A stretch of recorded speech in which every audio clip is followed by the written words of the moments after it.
आप हमेशा पूछते हैं कि ध्यान के लिए क्या करें, और हमेशा ही मैं आपको कहता हूं कि कुछ भी करने से बाहर हो जाओ। लेकिन आज बात अलग है। आज का विषय इतना अद्भुत है, इतना नया है कि शायद ये आपको कहीं भी और नहीं मिल सकता। एक ऐसा ध्यान जो आपके पूरे जीवन को ध्यान से भर दे, फिर आपको अलग से किसी ध्यान की जरूरत ही ना रहे। वास्तविक ध्यान वही है जब आप कभी ध्यान से बाहर होते ही नहीं, यहां तक कि आपकी नींद भी आपके लिए ध्यान बन जाती है। आज केवल आपको धैर्य की जरूरत है। पंच तत्व जिनसे आपका जीवन बना है, ये आपके जीवन में कैसे चमत्कार कर सकते हैं, इसे आप बहुत ही सरलता से समझ जाएंगे। ये सीधा आपको परमात्मा के साथ जोड़ने में सक्षम है। इसका आसान से भी ज्यादा आसान तरीका। पूरी संभावना है कि आज आपका जीवन बदल जाएगा। वही पृथ्वी है, वही आकाश है, वही संसार है। विज्ञान बाहर के संसार की खोज करता है, अध्यात्म भीतर के मन की खोज करता है। विज्ञान जानना चाहता है कि संसार कैसे बना। वो कितना भी जान जाए, हमेशा अधूरा ही रहेगा। लेकिन जो मन को जान जाता है, जो अपने भीतर को जान जाता है, वो बाहर भी सब कुछ जान जाता है। क्योंकि आपका मन पूरी सृष्टि से जुड़ा है। आपकी चेतना और ब्रह्मांड की चेतना एक ही है। मन को जानने का अर्थ है होशपूर्ण जीवन, अपने जीवन की बेहोशी को तोड़ना। जब आप सोते हैं तो आपको आपका कुछ भी पता नहीं चलता, लेकिन जब आप जाग भी रहे हैं तब भी करीब करीब आप सोए हुए हैं। जैसे ही आप होशपूर्ण होने लगते हैं, तब आप नींद में भी पूरे होशपूर्ण होकर सो सकते हैं। तब आपको जागने का भी पता चलता है और सोने का भी पता चलता है। तब नींद भी आपका ध्यान बन सकती है।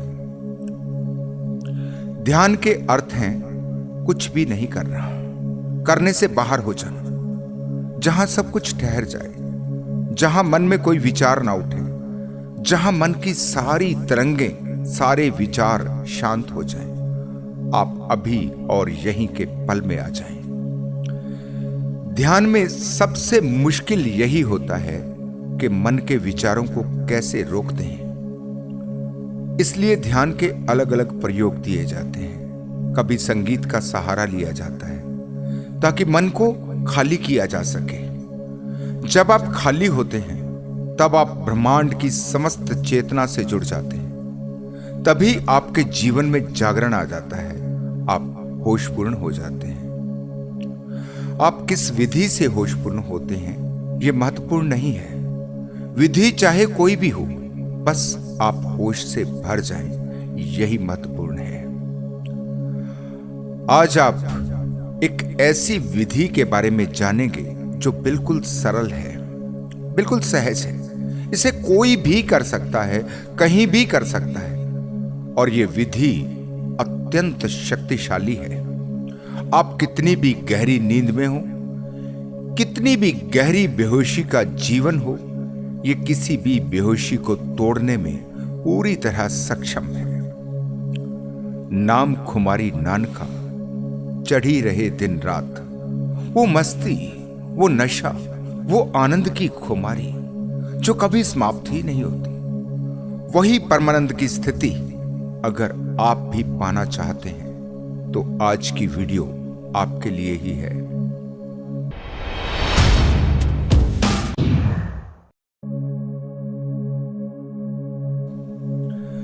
जिस संसार में आप रहते हैं, जिस पृथ्वी पर आपका जीवन है, यह संसार 5 तत्वों से बना है। इसे तो आप सभी जानते ही हैं, पृथ्वी, जल, वायु, आकाश और अग्नि। लेकिन आप इसे केवल शब्दों में ही जानते हैं। इसका अनुभव अभी आपको नहीं हुआ। आज की विधि में आप इन्हीं 5 तत्वों का पूरा अनुभव करेंगे। आपका शरीर भी इन्हीं 5 तत्वों से बना है और ठीक उसी अनुपात में जैसे पृथ्वी पर 72% पानी है, आपके शरीर में भी 72% पानी है। सबसे ज्यादा पानी की मात्रा है। ये पानी क्या है? अगर आप ठीक से देखेंगे तो पाएंगे कि पानी एक अद्भुत रहस्य है। अब तो विज्ञान भी जान रहा है कि पानी निर्जीव नहीं है, पानी जीवंत है। विज्ञान कहता है कि पानी एक तरह का कंप्यूटर है जो आज तक की सारी जानकारी को अपने भीतर सुरक्षित रखे हुए है। कैसे संसार बना है, कैसे जीवन पृथ्वी पर आया है, इसको कोई नहीं जानता। बस इसके बारे में केवल अनुमान लगाए जाते हैं। लेकिन पानी के पास ये सारी जानकारी मौजूद है। ठीक इसी तरह से ये 5 तत्व पृथ्वी, जल, वायु, आकाश और अग्नि, ये सभी अपने आप में अद्भुत रहस्य हैं।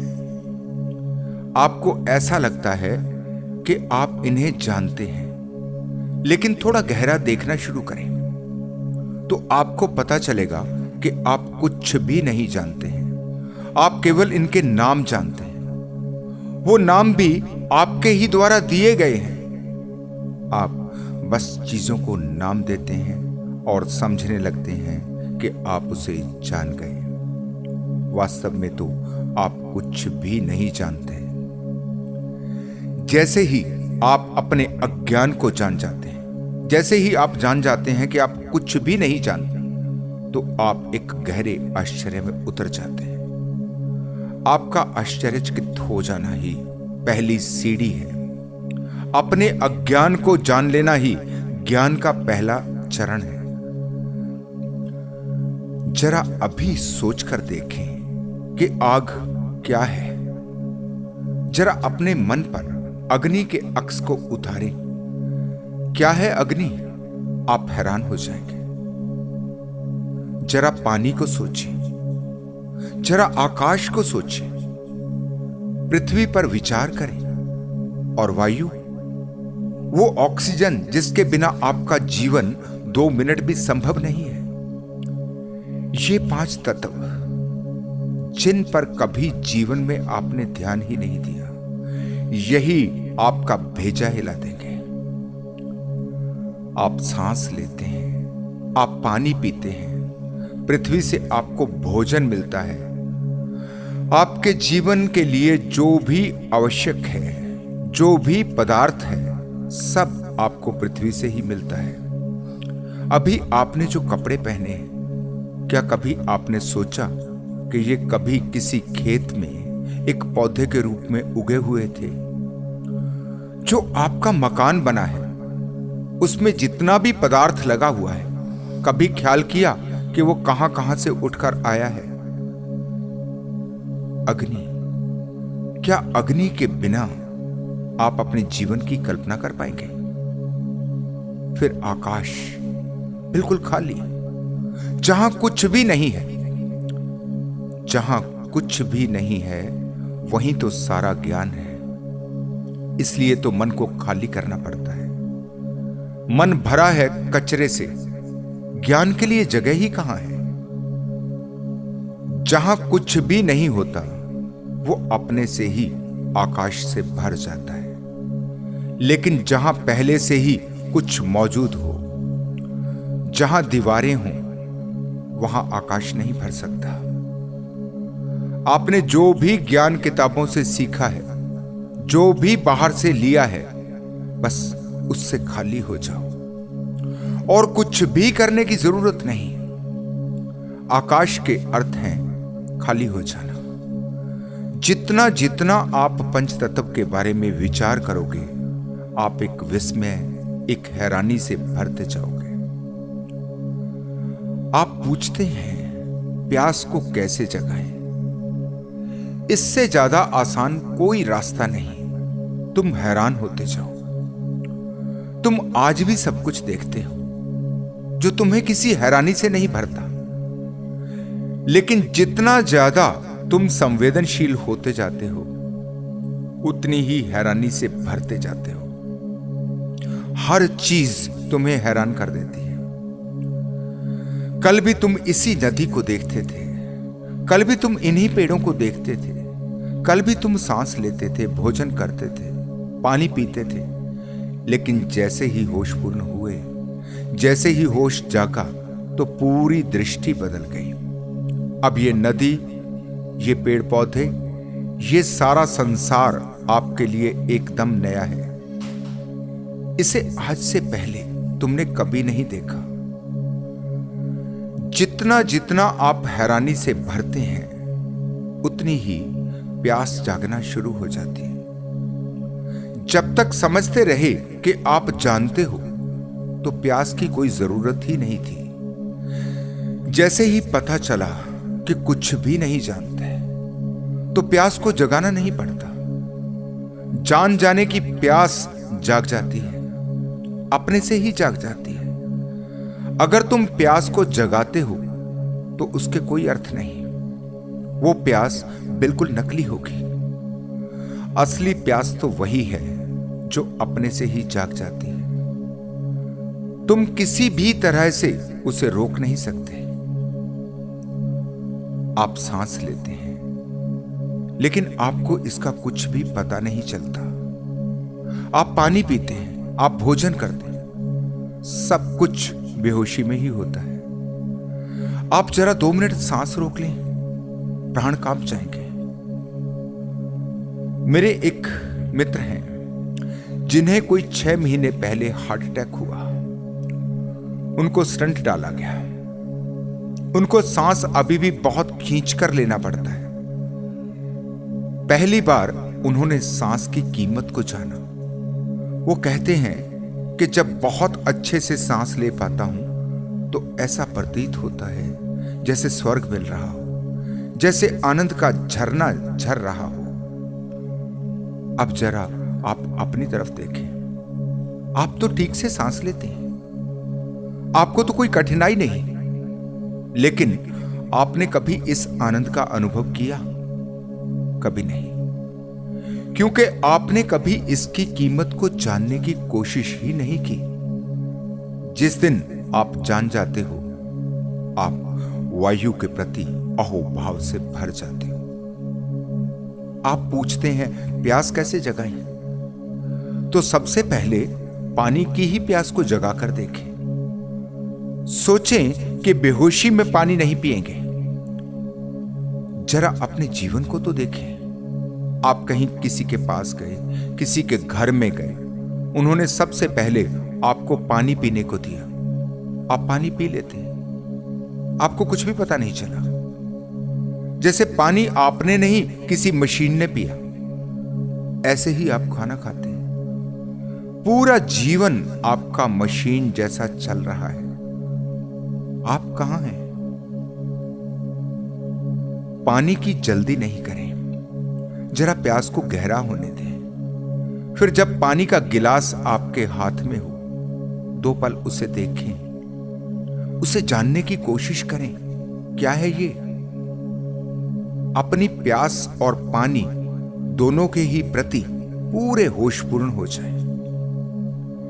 धीरे धीरे करके एक एक घूंट पानी को पिएं। आपने इससे पहले कभी पानी के इस आनंद को नहीं जाना। पानी जो आज आपको स्वाद दे रहा है, उसका पहली बार आपको अनुभव हुआ। ठीक ऐसे ही सांस के साथ करें, क्योंकि पानी के बिना तो फिर भी कुछ समय तक आपका जीवन चल सकता है, लेकिन सांस के बिना तो आप 5 मिनट भी जीवित नहीं रह पाएंगे।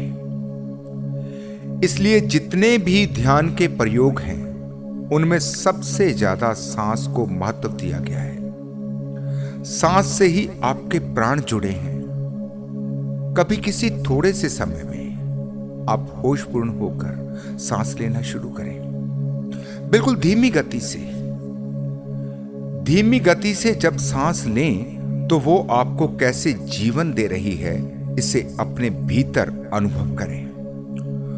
थोड़ी देर में ही आप सांस के आनंद को जानने लगेंगे।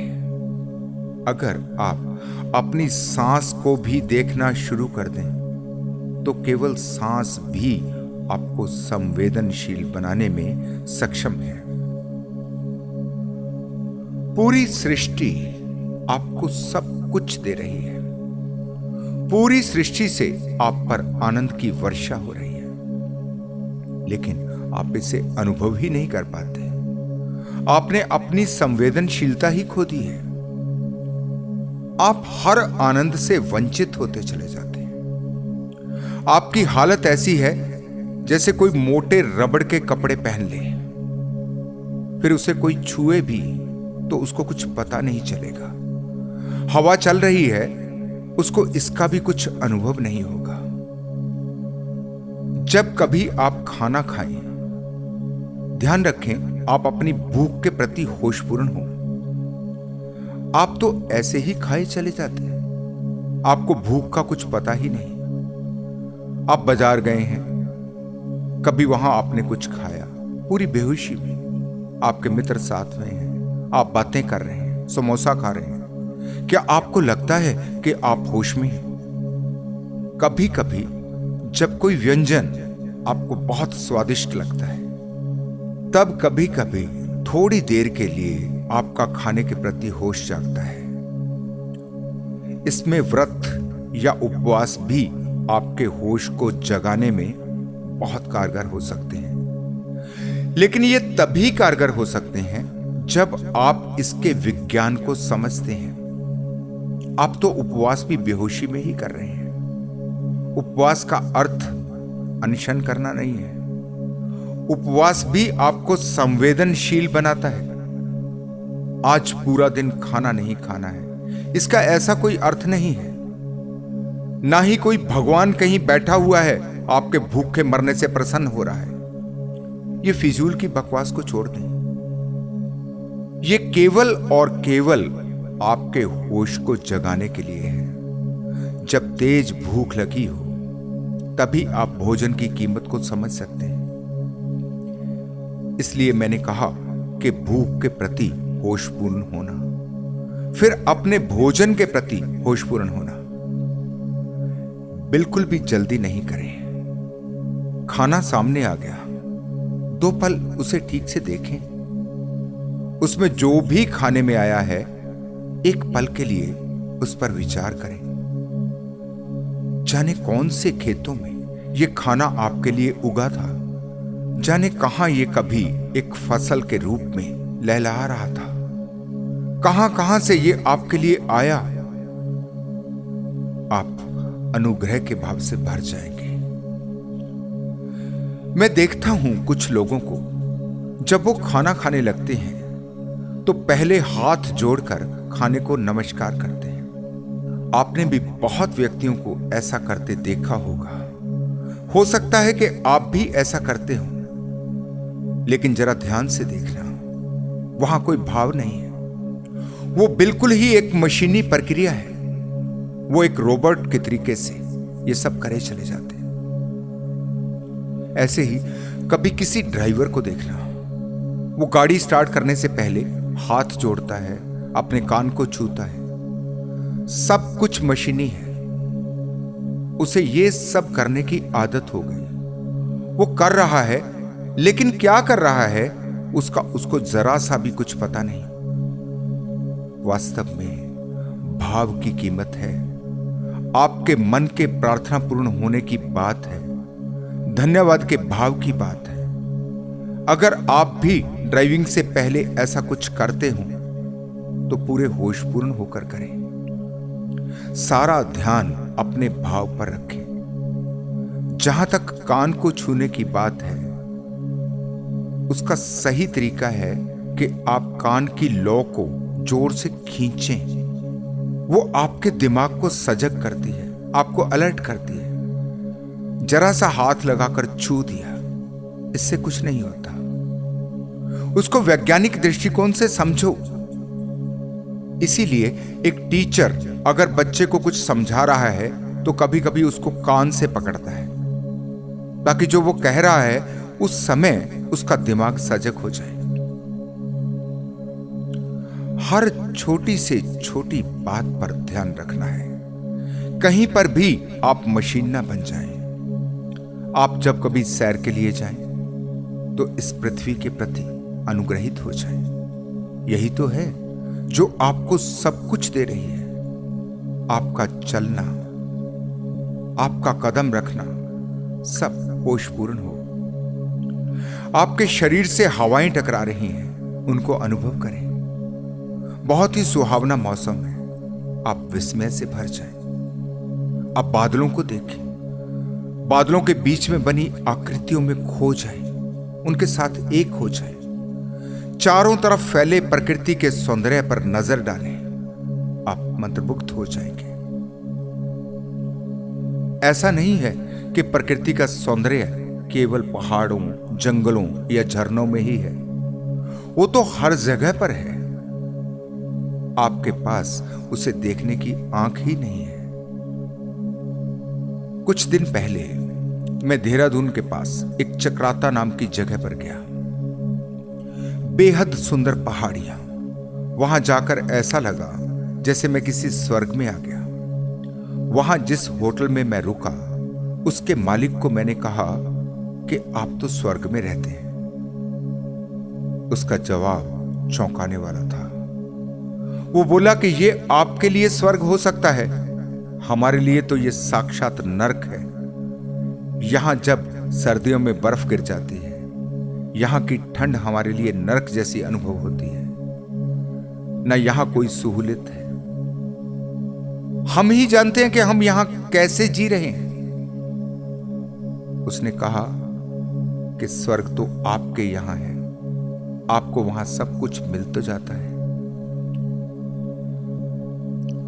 नरक और स्वर्ग केवल आपके मन की स्थितियां हैं। जहां आप रह रहे हैं वहां से आप बोर हो जाते हैं। बस फिर जहां की भौगोलिक स्थिति आपसे अलग है। अगर आप गर्मी से परेशान हैं तो ठंड आपको आकर्षित करती है। अगर आप समतल जमीन से ऊब जाते हैं तो पहाड़ आपको आकर्षित करते हैं, और अगर पहाड़ से ऊब जाते हैं तो समतल जमीन आपको आकर्षित करती है। सारा खेल तो आपके मन का है। जितना ज्यादा आप संवेदनशील होते हैं, जितने ज्यादा सेंसिटिव होते हैं, उतना ही आप होश से भरते हैं, उतना ही सृष्टि के सूक्ष्म उपहार भी आप लेने के योग्य हो जाते हैं। थोड़ा देखना आप सीख जाएं, थोड़े होशपूर्ण आप हो जाएं, फिर कैसा बाहर का ज्ञान। पूरा आकाश आपको ज्ञान से भर रहा है, लेकिन आप तो पहले ही भरे हैं, तो आकाश आपका क्या करे। आप तो हिंदू हैं, मुस्लिम हैं, सिख हैं, ईसाई हैं, आपके पास कहां ज्ञान की कमी है। लेकिन एक बार ठीक दृष्टि से अपने भीतर झांक लें, जरा सा अपने ज्ञान को, जिसे आप ज्ञान समझ रहे हैं, जिसे आप धर्म समझते हैं, आपको पता चलेगा कि यही आपका कूड़ा करकट है। अगर ये सब सही होता तो आपका जीवन सुख और आनंद से भरा होता। लेकिन आप तो हैं दुखी, आप तो हैं निराश, उदास और बेबस। क्या हो गया आपको? आखिर क्या पहचान हो सकती है कि सही मार्ग कौन सा है? कभी अपने जीवन की पड़ताल करना भी सीखें। आप सही रास्ते पर हैं या गलत, उसका प्रमाण केवल इतना ही है कि अगर आप सुखी और आनंदित हैं तो आपको चाहे सारी दुनिया भी गलत कहे, कोई फर्क नहीं पड़ता। आप बिल्कुल सही मार्ग पर हैं। लेकिन अगर आप दुख, निराशा और विषाद से घिरे हैं तो चाहे सभी आपको धार्मिक मानते हो, चाहे सभी आपको अच्छा कहते हो, वास्तव में अधार्मिक हैं और आपका रास्ता बिल्कुल गलत है। रास्ता सही हो तो दुख कैसे आ सकता है? जिस रास्ते पर खड्डे हों, जो रास्ता कांटों से भरा हो, जो आपके पैरों को लहू लुहान कर रहा हो, जिस रास्ते पर आप जगह जगह गिरकर चोटें खा रहे हैं, वो रास्ता सही कैसे हो सकता है? इसका एक ही अर्थ है कि आपकी समझ में कमी है। आपने जो धारणाएं बना रखी हैं वो बिल्कुल झूठ हैं। आपके सभी पैमाने गलत हैं। इसके विपरीत अगर आपका रास्ता फूलों से भरा है, चारों तरफ सुगंध बिखरी है, आपके पैर जैसे मखमल पर चल रहे हैं, आप आनंद से भरे हैं, आपका जीवन सुखपूर्ण है, तो इससे ज्यादा और क्या प्रमाण होगा सही रास्ते का? जितने भी संसार में तथाकथित धर्म हैं, मैं किसी एक धर्म की बात नहीं कर रहा, सभी धर्म ये सिखा क्या रहे हैं आपको? ये कहते हैं कि परलोक संभाल लो, इस लोक की जहां आप रह रहे हैं इसकी फिक्र मत करो, मौत के बाद बस उस पर ही ध्यान रखो, कहीं वहां आपको नरक ना मिल जाए। ये आपके अभी के जीवन को नरक करते चले जाते हैं। मौत के बाद आपको स्वर्ग के सपने दिखाते हैं। और आप देखें अपनी हालत को, आप अपनी थोड़ी सी भी बुद्धि इस्तेमाल नहीं करते। वहां जिसका आपको कुछ पता ही नहीं, वहां नरक ना मिल जाए। इसलिए अपने यहीं के जीवन को नरक बना लो।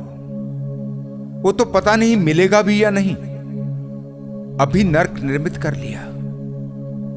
नरक और स्वर्ग कहीं बाहर नहीं है। आपका मन ही नरक पैदा करता है और आपका मन ही स्वर्ग पैदा करता है। आपके जीवन के पंचतत्व और फिर जिनको आप विकार कहते हैं, वो भी 5 ही हैं। काम, क्रोध, मोह, लोभ, अहंकार। इनके बीच में गहरा संबंध है। जैसे ही आप इनको विकार समझते हैं, इनसे छूटना चाहते हैं, वैसे ही आप अज्ञान में पड़ जाते हैं। यहां कुछ भी ऐसा नहीं है जो उपयोगी ना हो, लेकिन आप उसे इस्तेमाल कैसे करते हैं, यह कला है।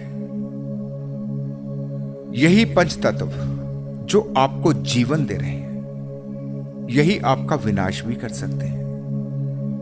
हवा के बिना आपका जीवन समाप्त हो जाएगा, लेकिन अगर वही हवा तूफान बन जाए तो? पानी के बिना भी आप जीवित नहीं रह सकते। वही पानी अगर भयंकर बाढ़ बन जाए तो? अग्नि में आपका भोजन तैयार होता है, अग्नि के बिना आपका जीवन नहीं है। वही आग आपके घर को भी जला सकती है। आकाश तो सारी सृष्टि का विनाश करने में सक्षम है।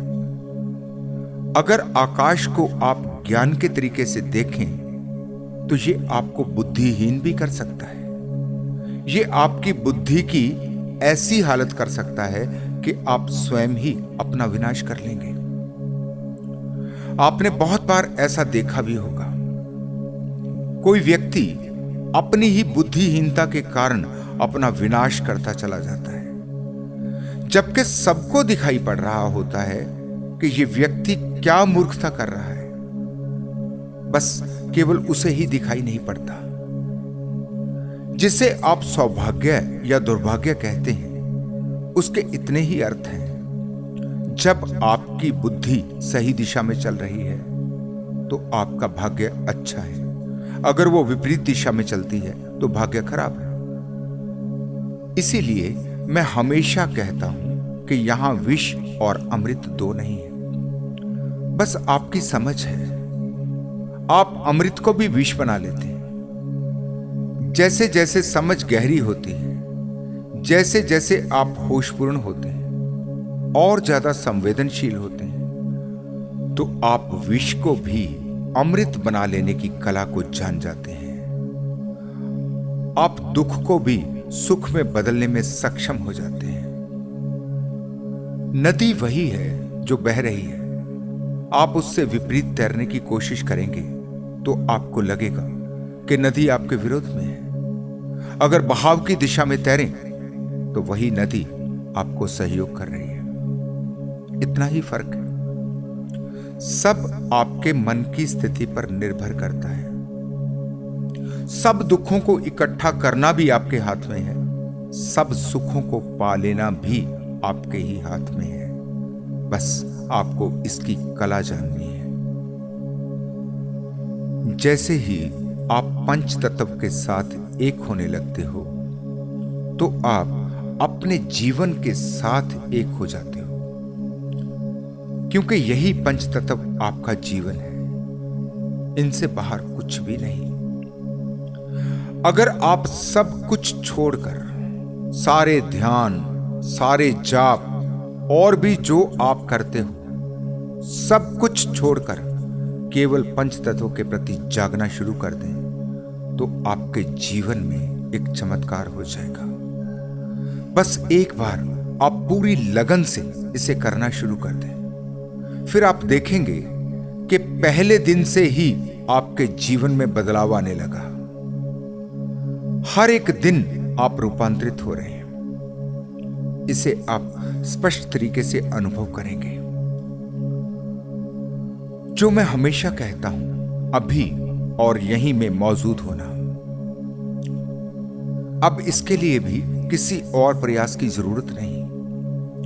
हर पल पंच तत्व के साथ होशपूर्ण होना आपको अभी और यहीं के पल में ले जाता है।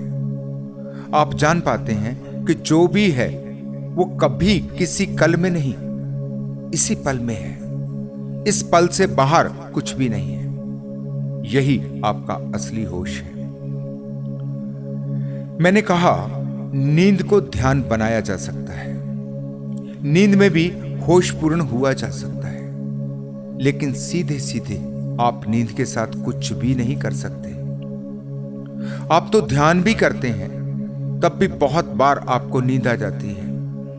आप तो ध्यान को भी नींद बना लेते हैं।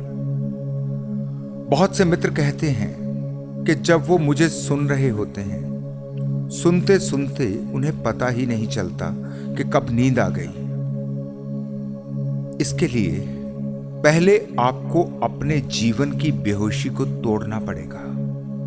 जब आप अपने जीवन में जागने लगते हैं तो स्वाभाविक रूप से आपकी नींद भी होशपूर्ण होगी। आपके जीवन का एक भी पल बेहोशी में नहीं रह सकता। बस इतनी बात समझनी है कि ये अपने आप से नहीं होगा। आप पूछते हैं ना क्या करें, तो आज मैं बता रहा हूं। आपको इसके प्रति जागना पड़ेगा। आपको बहुत जोर से प्रयास करना होगा। आपका होश बार बार भटक जाएगा। पुरानी आदत है। जैसे ही भटके, फिर आपको पता चले कि भटक गया हूं, तुरंत वापस वहीं आ जाए। धीरे धीरे पुरानी आदत टूट जाएगी। जो जो आपके जीवन के लिए आवश्यक तत्व हैं, जैसे मैंने कहा सांस, सबसे पहले सांस पर ही प्रयोग शुरू करें। पानी को जब भी पिएं, पूरे होश से भर जाएं। पानी के प्रति धन्यवाद के भाव को मन में जगने दें। आपने कभी भी पानी के असली स्वाद को नहीं जाना। जब प्यास लगी हो, आप होशपूर्ण हो, तो पानी आपके लिए अमृत बन जाएगा। एक एक सांस आपके लिए आनंद की किरण बन जाएगी, अमृत हो जाएगी। कभी रात में आकाश को निहारना शुरू करें। ऐसा भाव मन में लाएं जैसे ये सारा आकाश आपको ज्ञान से भर रहा है। चांद सितारों में खो जाए, आप हैरानी से भर जाएंगे। आप इनके सामने झुक जाएंगे। आपके हृदय में हर चीज के प्रति धन्यवाद का भाव गहरा होता जाएगा। आपका मन अनुग्रह से भर जाएगा। जितना जितना आप संवेदनशील होंगे, आपको पता चलेगा कि इस संसार की हर चीज आपसे बात कर रही है। ये आकाश, ये सितारे, ये फूल, ये पौधे, ये पत्थर और ये झरने, ये पशु और ये पक्षी, सबके साथ आपके तार जुड़ जाएंगे। यहां कुछ भी ऐसा नहीं जो आपके विरोध में हो। यहां सब कुछ आपके लिए है। सारा ब्रह्मांड आप पर बरस रहा है। आप कितना भी लेते जाएं, वहां तो असीम है। फिर क्या कोई आपकी चाह बच सकती है? आपकी चाह तो अभी पैदा भी नहीं होगी, उससे पहले आपको सब कुछ मिल जाएगा। आपको सिखाया जाता है कि आप प्रेमपूर्ण हो, लेकिन कैसे? आप कैसे हो सकते हैं? आप केवल प्रेमपूर्ण होने का ढोंग कर सकते हैं। लेकिन अगर आप पंच तत्वों के प्रति जाग जाएं, तो फिर आपको कुछ भी कहने की जरूरत नहीं। प्रेम आपका स्वभाव होगा। फिर आप कोई लोभ नहीं कर पाएंगे। जैसे जैसे आप प्रकृति के प्रति अनुग्रह के भाव से भरते हैं, जैसे जैसे आपके भीतर से धन्यवाद का भाव उठता है, जब शिकायत की तो कहीं जगह ही नहीं होती, केवल आभार, धन्यवाद, वो भी सहज, आपकी कोशिश से नहीं, आपकी सोच से नहीं, बस अपने से ही आप झुकते चले जाते हो। तो क्या आपके जीवन में कोई अहंकार बच सकता है?